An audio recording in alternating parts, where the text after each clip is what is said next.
ഏത് രീതിയിൽ പഠിച്ചിട്ടാണ് ഞാൻ LDCയുടെ റാങ്ക് ലിസ്റ്റിൽ വന്നത് എന്നുള്ളത് ഒരു വർഷം മുൻപ് ഞാനൊരു വീഡിയോ ചെയ്തിട്ടുണ്ടായിരുന്നു. സോ അതിനുശേഷവും ഞാൻ ഇപ്പോഴും റാങ്ക് ലിസ്റ്റിൽ പുറത്ത് തന്നെയാണുള്ളത്. ജോലി എന്ന് പറയുന്നത് ഇപ്പോഴും എനിക്ക് കിട്ടാത്തൊരവസ്ഥയാണുള്ളത്. 2019 ആണ് ഇതിനു മുൻപുള്ള LDCയുടെ നോട്ടിഫിക്കേഷൻ വന്നിട്ടുണ്ടായിരുന്നത്. കൊറോണ കാരണം അതിന്റെ പ്രിലിമിനറി മെയിൻസ് ഒക്കെ ഒന്ന് ലേറ്റ് ആയി. അങ്ങനെ 2021 അതിന്റെ പ്രിലിമിനറിയും മെയിൻസും ഒക്കെ നടന്നത്. 2022 അതിന്റെ റാങ്ക് ലിസ്റ്റ് നിലവിൽ വന്നത്. ആ റാങ്ക് ലിസ്റ്റിൽ ഉൾപ്പെട്ടിട്ടുള്ള ആളാണ് ഞാൻ. എന്നാൽ ഇത് വർഷം 2024 എന്നിട്ട് പോലും ഞാൻ ജോലിയിൽ കയറിയിട്ടില്ല. അതായത് ഈ ഒരു ലിസ്റ്റ് വന്നിട്ട് ഒരു വർഷത്തോളമായിട്ടും ഞാൻ 300+ എന്നുള്ള ഒരു റാങ്കിലാണ് കിടക്കുന്നത്. എനിക്ക് പോലും ഇതുവരെ ജോലി കിട്ടിയിട്ടില്ല.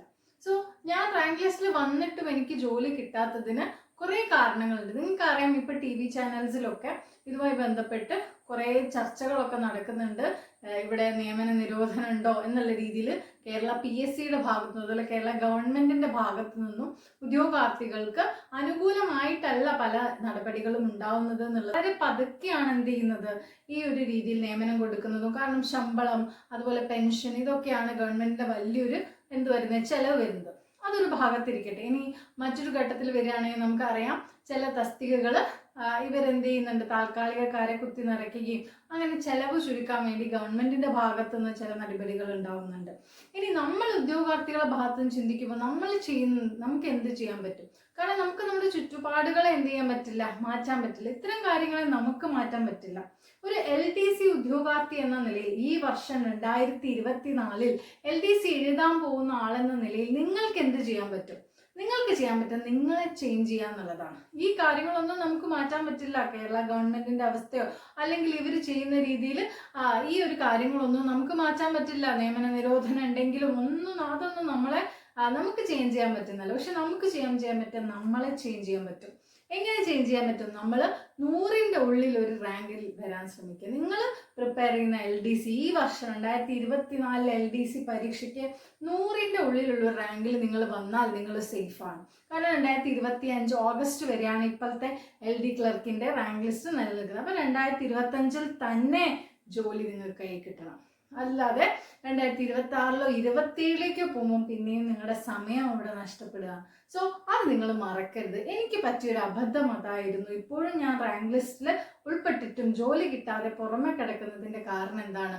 ഞാൻ ആ സമയത്ത് പഠിച്ച സമയത്ത് റാങ്ക് ലിസ്റ്റിൽ വന്നാൽ മതിയല്ലോ, അപ്പൊ ഏകദേശം ഒരു 500 പേരൊക്കെ എടുക്കും, അപ്പൊ അതിൻ്റെ ഉള്ളിൽ വന്നാൽ മതിയല്ലോ എന്ന് പറഞ്ഞിരുന്നു.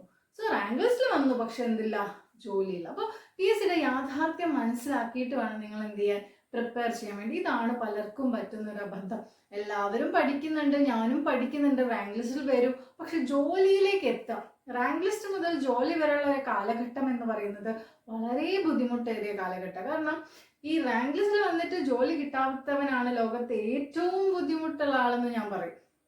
കാരണം നാട്ടുകാരും വീട്ടുകാരും ഒക്കെ ചോദിക്കും, അയ്യോ റാങ്ക് ലിസ്റ്റിൽ വന്നല്ലോ, ജോലി ആയില്ലേ, എന്തായി? അപ്പൊ നമ്മളിത് ചോദിച്ച് കേട്ട് വിചാരിക്കും നമ്മൾ റാങ്ക് ലിസ്റ്റിലേ വരണ്ടായിരുന്നു. സോ റാങ്ക് ലിസ്റ്റിൽ വന്നിട്ടും എനിക്ക് ഇത്തരത്തിലുള്ള പ്രശ്നങ്ങൾ അധികം ഇല്ലാത്തത് ഞാൻ ഓൾറെഡി അതിന് ശേഷം ഒരു ജോലിക്ക് പോകുന്നത് കൊണ്ട് തന്നെ ഈ ചോദ്യങ്ങൾ ഉണ്ടെങ്കിലും സാമ്പത്തികമായിട്ട് വലിയൊരു പ്രശ്നമില്ലാതെ മുന്നോട്ട് പോവുകയാണ്.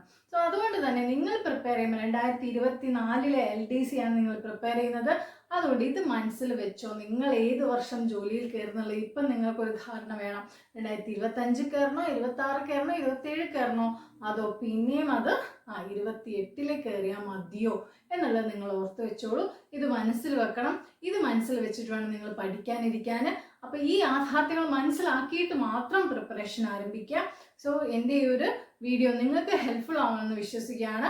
അതുപോലെ നമ്മുടെ ടെലഗ്രാം ചാനലിൽ നമ്മൾ LDCയുമായി ബന്ധപ്പെട്ട് ഇത്തരത്തിൽ എൻ്റെ ടെലഗ്രാം ചാനലിലൂടെ ഞാൻ കുറേ ആൾക്കാർക്ക് ഇങ്ങനത്തെ കാര്യങ്ങൾ പറഞ്ഞു കൊടുക്കാൻ ശ്രമിക്കാറുണ്ട്. കാരണം എന്നും എനിക്ക് യൂട്യൂബിൽ വരാൻ പറ്റാറില്ല. പക്ഷെ നിങ്ങൾ ടെലഗ്രാം ചാനൽ യൂസ് ചെയ്യുകയാണെങ്കിൽ ടെലഗ്രാം ചാനലിൽ ജോയിൻ ചെയ്യാൻ PSCയുടെ ടെലഗ്രാം ചാനലിലൂടെ കുറേ ആൾക്കാരെ ഹെൽപ്പ് ചെയ്യാൻ വേണ്ടി ശ്രമിക്കുന്നുണ്ട്.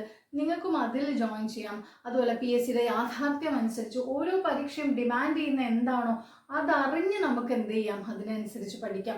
സോ നിങ്ങളും ഞങ്ങളുടെ ടെലഗ്രാം ചാനലിൽ നമ്മുടെ ഫാമിലിയോടൊപ്പം ജോയിൻ ചെയ്യൂ. നമുക്ക് ഒരുമിച്ച് പഠിക്കാം, ഇത്തരം കാര്യങ്ങൾ മനസ്സിലാക്കിയിട്ട് പഠിക്കാം. നിങ്ങളുടെ സമയം നഷ്ടപ്പെടുത്താതെ PSCക്ക് ഇറങ്ങിയ ഒരു വ്യക്തിക്കും അവരുടെ സമയം എത്ര നന്നായി യൂട്ടിലൈസ് ചെയ്യാം, അതാണ് ഞാൻ ഈ ഒരു ചാനൽ കൊണ്ട് ഉദ്ദേശിക്കുന്നത്. നിങ്ങൾക്ക് ഏറ്റവും ചുരുങ്ങിയ സമയം കൊണ്ട് ജോലി കിട്ടുക, റാങ്ക് ലിസ്റ്റിൽ വരിക എന്നുള്ളതല്ല, ജോലി കിട്ടുക എന്നുള്ളതാണ് നമ്മൾ ലക്ഷ്യമാക്കേണ്ടത്. സോ ഇത് മനസ്സിൽ വെച്ചോളൂ. Thank you for watching.